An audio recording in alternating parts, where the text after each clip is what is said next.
Hydroxychloroquine, an anti-malarial drug, recently garnered headlines after the US President Trump in a press briefing hinted at retaliation if India didn't agree to release the drug.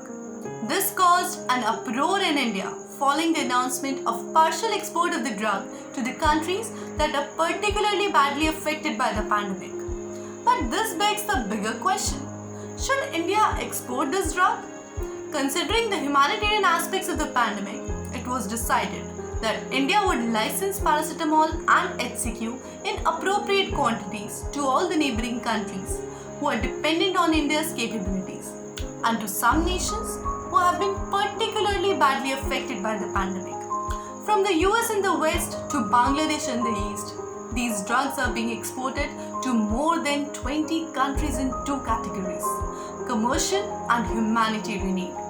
While the Modi government is planning to donate these drugs to some countries in SAARC, Africa and Latin America, it will be selling them to countries like the US and a few European countries.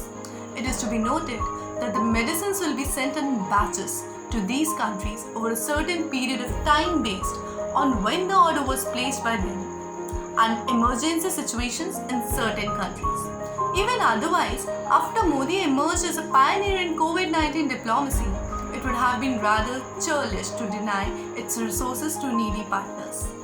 Modi spearheaded a virtual COVID-19 summit with the SAARC nations on March 15 and had committed $10 million to the SAARC COVID-19 kitty.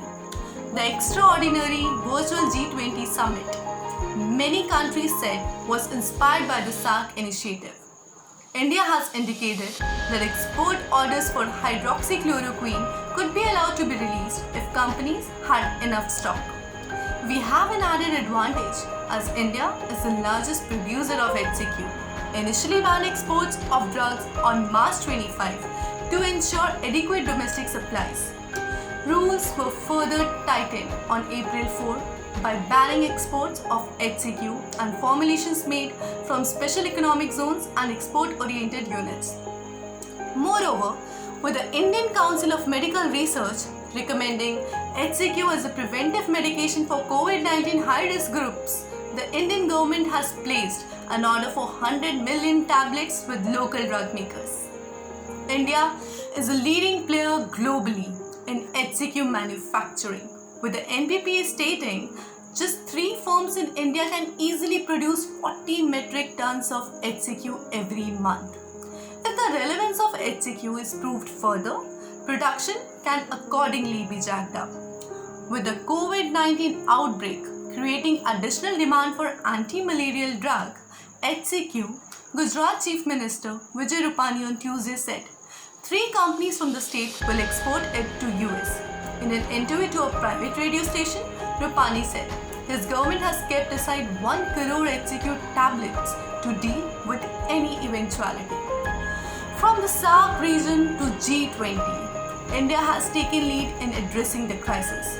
India's diplomacy has played a major role in managing the crisis, be it evacuating the distressed people or following the pandemic, minute by minute, or settling immediate and complicated issues, including facilitating the evacuation of stranded foreign nationals in India. It is quite evident that PM Modi has emerged as one of the world leaders vocal on the issue that the international community needs to come together to fight the pandemic. Also, as the situation develops, there will be a lot of give and takes among nations, not just during the pandemic, but also after, as economies stabilize.